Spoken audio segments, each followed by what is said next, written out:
Hello everybody, and welcome back to another video.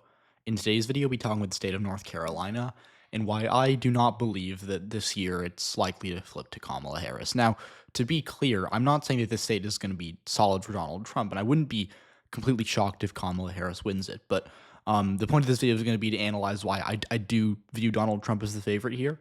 And again, I'm doing this because I know a lot of people do think Kamala Harris is going to win North Carolina, so this is kind of my take on all of that. So with that, let's get into it. Now, in 2020, this state voted for Donald Trump by 1.3%, and he netted, as you can see here, he only netted, right, like a margin of around 72,000 votes, or 74,000 votes, right? So the state was close, and a 74,000 vote margin in a big state over the course of 4 years is not hard to make up.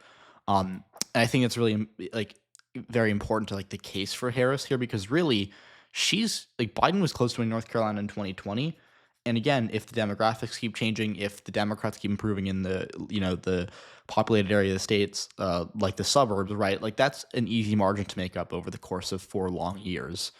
But the problem is that Democrats have themselves seen some regression in some areas, and I think they just in general, right? Kamala Harris doesn't have the necessary net to win North Carolina, to net that 75,000 votes she needs to win back the state.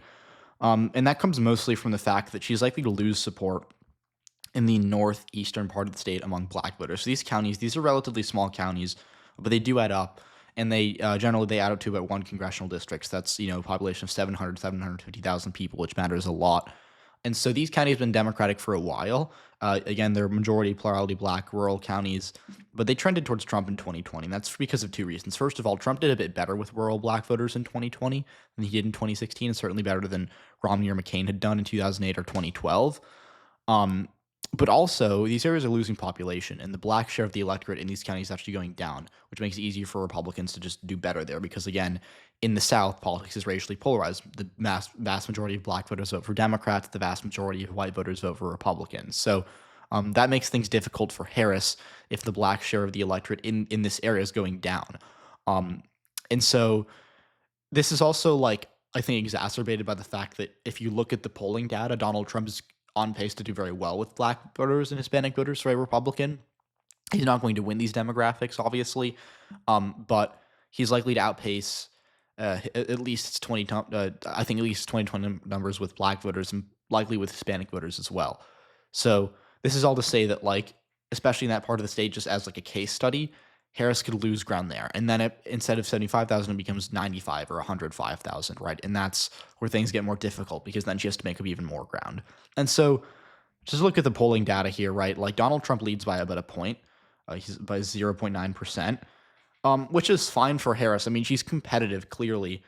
But the problem that she has is that the majority of high-quality polls do show Trump ahead. So, for example, Emerson, which is a poll I don't love but is nonpartisan and fairly respected, they have Harris down by 1, and then WAPO, in their likely voter screen of the larger sample, they had Trump up by 2, and then again, RMG Research is a poll that I do like. I know a lot of people don't like it, but they have Trump up by 4.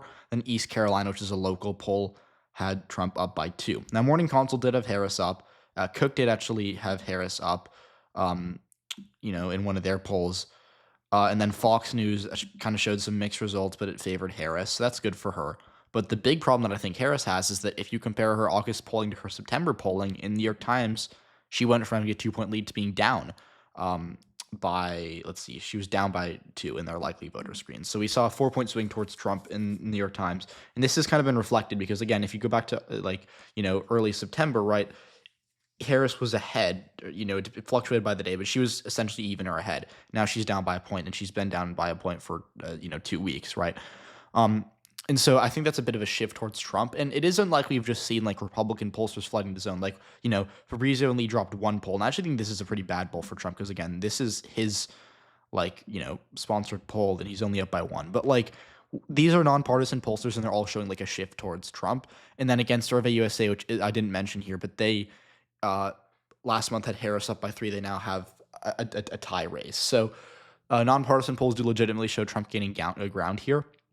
And I think that's something to be concerned about if you're Kamala Harris. Now, again, past polling misses don't predict polling misses of the future, but historically, Democrats have underperformed their polls here. Again, in 2016 and 2014, Democrats were competitive or even in 2014 favored to win in North Carolina, and they ended up not doing that. Then in 2020, obviously, we saw Democrats. Biden was ahead by 2 points in the presidential race, and Cal Cunningham was up by, I think, 3 or 4 in the Senate race, and they both lost, right? And Joe Biden, by the way, led in the vast majority of nonpartisan, high-quality pollsters, right? Um, like if we take a look at Emerson, they had it tied, which is actually fine. Morning Collins had him up by 1. He was up by 6 in CNN. He was up by 1 in Harris. He was, let's see, he was up by 6 in Maris, which is quite good, right? So obviously, he really did look like he was, at least from a polling perspective, on track to win the state because he was ahead often by good amounts in the nonpartisan polls. And so Kamala Harris isn't doing that. Kamala Harris is behind in most nonpartisan, high-quality polls. I think that's a sign of caution for her. Now, just to return to the geography of the state, right? Like, Harris, I think we all agree she's likely to lose ground in the Northeast. She will gain in the Research Triangle, right? Talking about, to start with Charlotte, Mecklenburg County moved to the left in 2020, as did Cabarrus County. And these are big counties that matter for Democrats. But to me, she has to make up 100 and 100, somewhere between 100 and 120,000 votes.